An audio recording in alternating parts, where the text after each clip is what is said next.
Hello my friends, welcome back to my channel. Today I'm going to talk about the Writual planner. This is a journal planner type book product for tarot and oracle.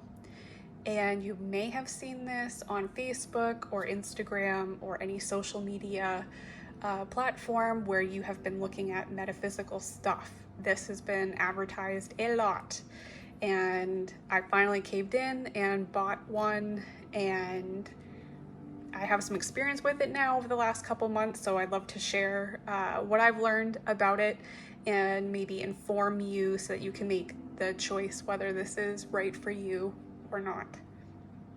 So physically, we can get started with this. It's a pretty big book, you can see. I do have small hands, but it's still a very sizable book. This is a nice big old journal to style. It is pretty thick.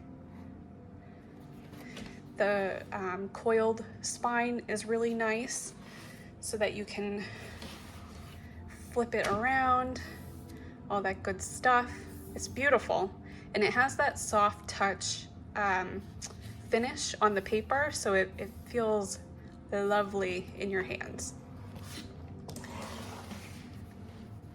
This book is $44 with $12 for shipping. That is US money. And I got it pretty quickly, so I will say that the shipping is on point. I think I got it within the same week that I ordered it, which is nice. So what do you get for the $44 plus $12 in shipping? Let's go through that. You do have a page here to claim it as your own. I did not put my name in there. Who has time for that? We have a page on how to use the planner, which is great. It gives you information on where to find some of the reference pages so that you can jump right to them if you'd like to. We have a nice features page so you know what you're getting into with this book. There's a monthly calendar, a weekly calendar, and it does give you information on how to use it. Monthly journaling goals and action steps. This is what the page will look like, but it's blown up. And then this gives you a little bit of guidance on how to use these spaces. There's a year ahead tarot spread as well, and a monthly one.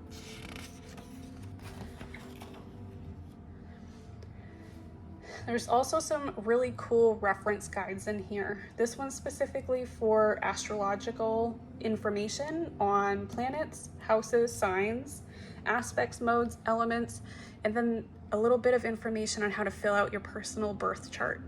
There are actually three links here that you can use to go get your birth chart so that you know how to fill this out. We have information on the moon, the new and full moon spreads, because there are pages in the back of the book for each of the new and full moons that are coming in the year. New and full moon dates so that you can keep on top of that, eclipses, and the retrogrades. Basic information for 2022 and 2023, including US and Canadian dates of importance. And then we really get into the nitty-gritty of the tarot reference information. So here we have the tarot astrology correspondence. So for each of the suits, there is information on how to align those with astrology, as well as the major arcana. And then there's some information on examples of 3-card spreads and 2-card spreads that you can use for the daily card draws.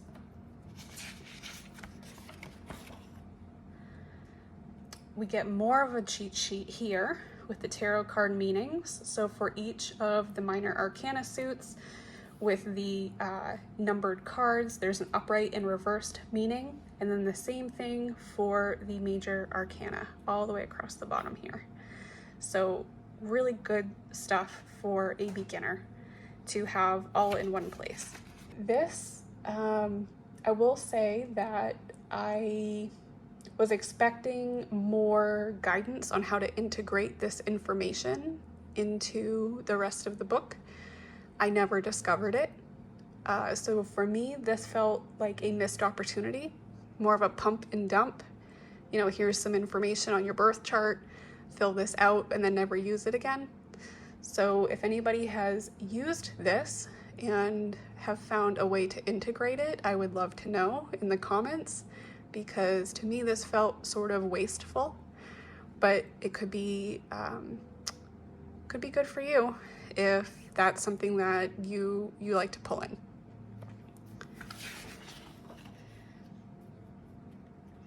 So the year ahead was really well done. You have your energy of the year card, and then you have one card for each of the 12 months. And then you have the space to really get into the idea of what that energy is going to be. So I thought that was well done to put that together and give you enough space to really leverage it. Okay, so let's get into the months. I will say that I've been using this for a couple months now. It is now May. We're going to be moving into June within the next week, and that's not true. We're in the middle of May. I am losing track of time here. But I bought this in February, and as you can see, my book starts with March. So whenever you buy this book throughout the year, you are not going to miss anything. It's going to start with the next month so that you get the full 12 months of use out of the book, which I think is a huge pro, because you're not missing anything. You're getting the most bang for your buck. Okay, so with this particular page here, we have all the moon cycles in here. We have astrological information. There's a nice little tracker if you're starting to build some habits that you want to track. It gives you information on the season, new moon, full moon, what type of moon it is, and then just space for general information that you want to capture. Obviously, I did not use this particular page. I don't know that I did at all yet in the last couple months.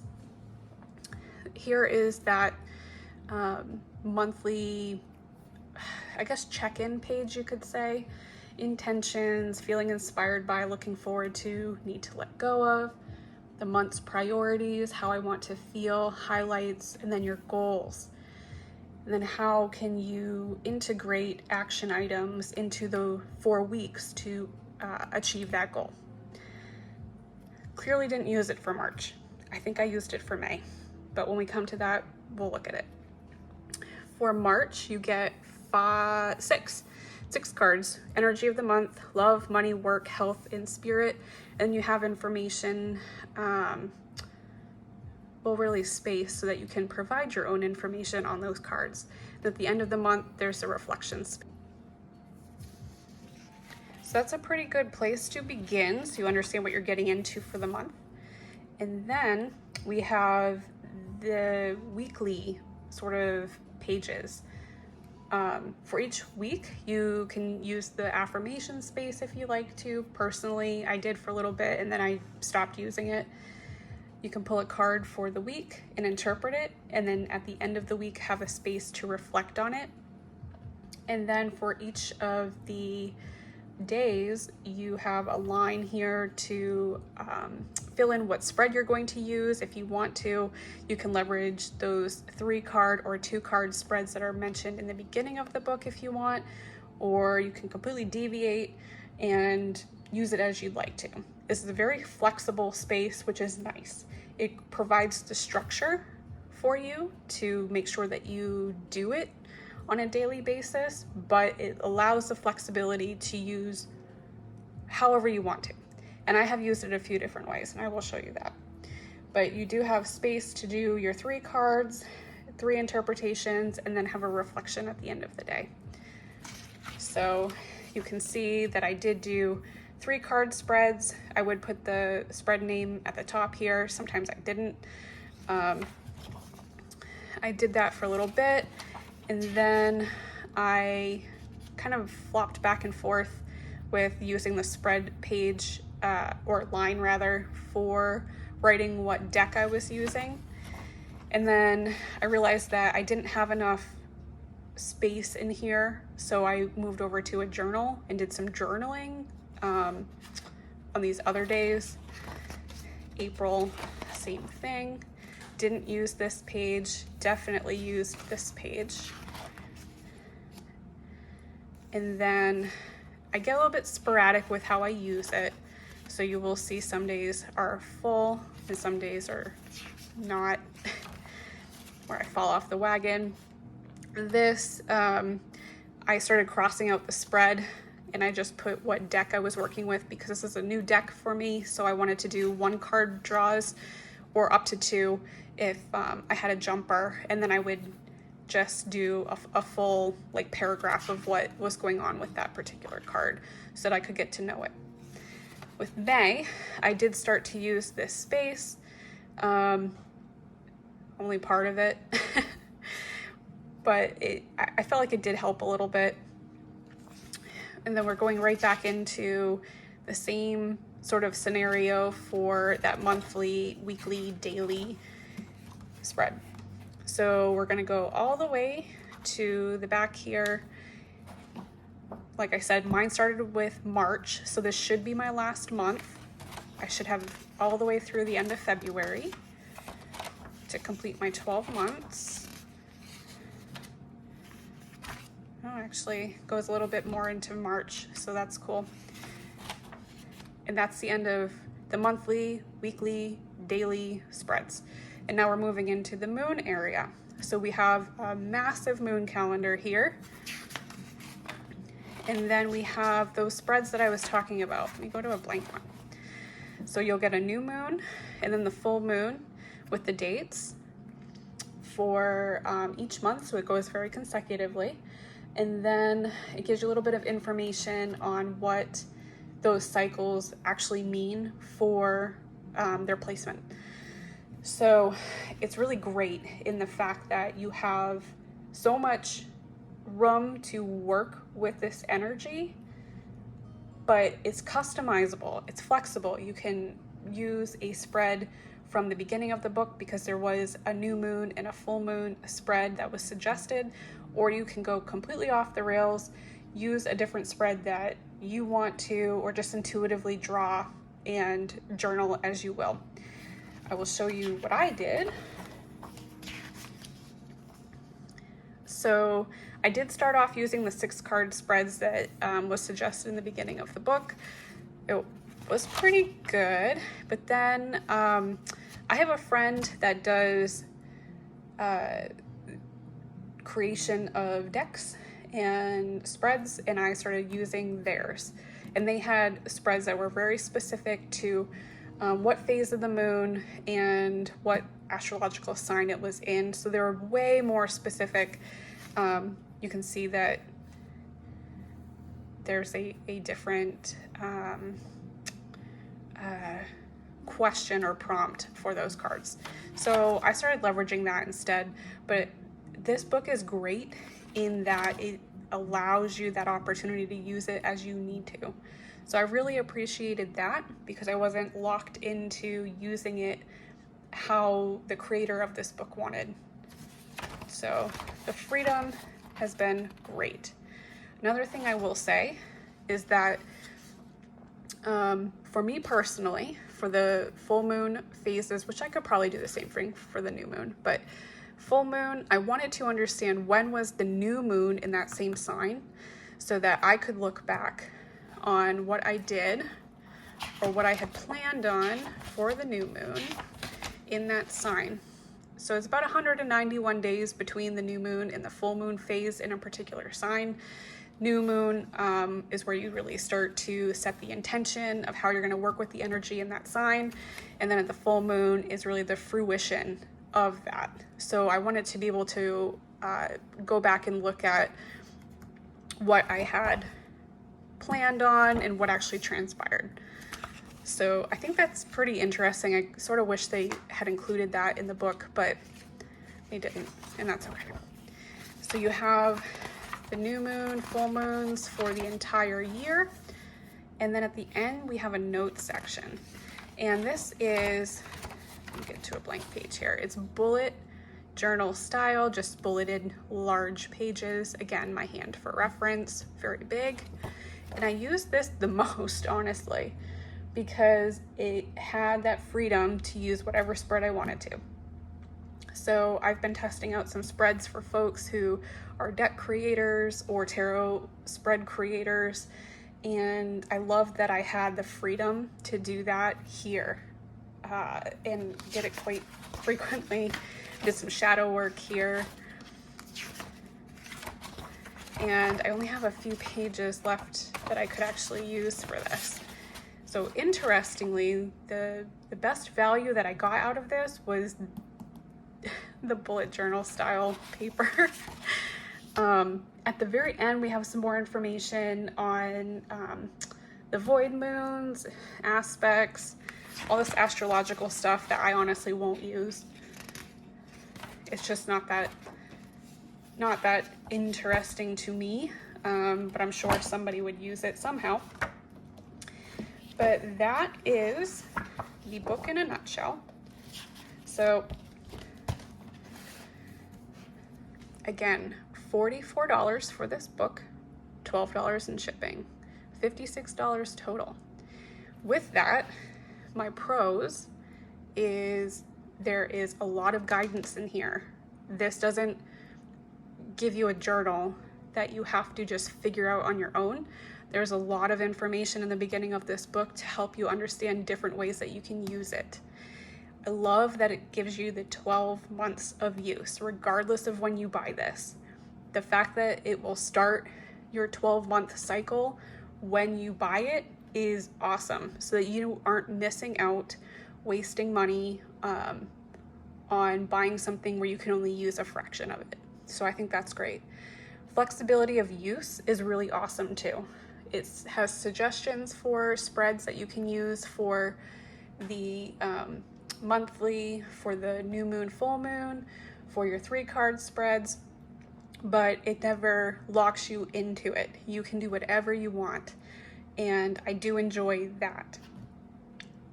Cons, I don't think there's enough space for the daily prompts. I think that this is good for somebody who may be just looking for some high-level information. But if you're somebody like me who wants to do more of a deep dive, it doesn't really give you the space to do that. The other thing that I thought was the missed opportunity here was being able to call out again the connection between the new moon and the full moon on this page. I would like to have this information already here. Same thing with the new moon. I'd like for it to also show when the full moon is on that date, so that you can kind of cross compare.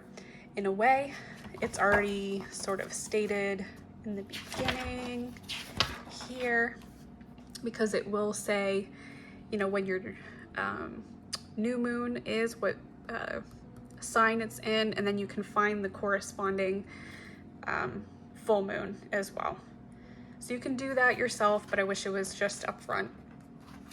And then the last thing that I really thought was a con was, as I already mentioned,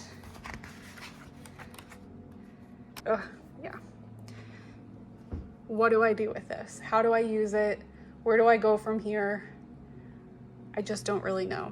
There are so many apps out there that will take your birth chart information and do all the dissecting for you, so that you get the information out of it for your birth chart, and then your daily chart, weekly, whatever.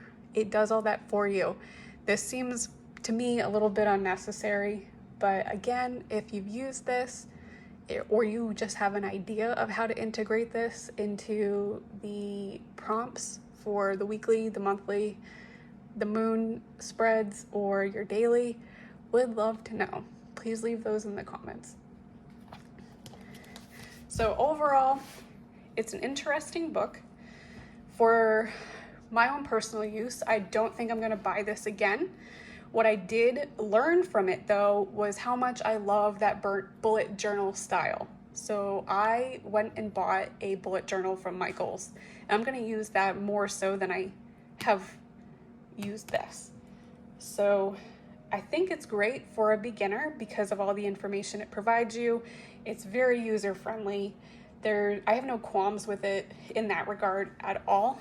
What you see is what you get, and you get a lot of information. So definitely, if this is something that you're interested in as a beginner to get to know tarot or oracle, doing those daily interviews with your decks, I think this is great. Advanced users who really want to get into that deep dive, probably not. I think the best thing that you're going to get out of that would just be the last 10 pages that are the dotted bullet journal style paper.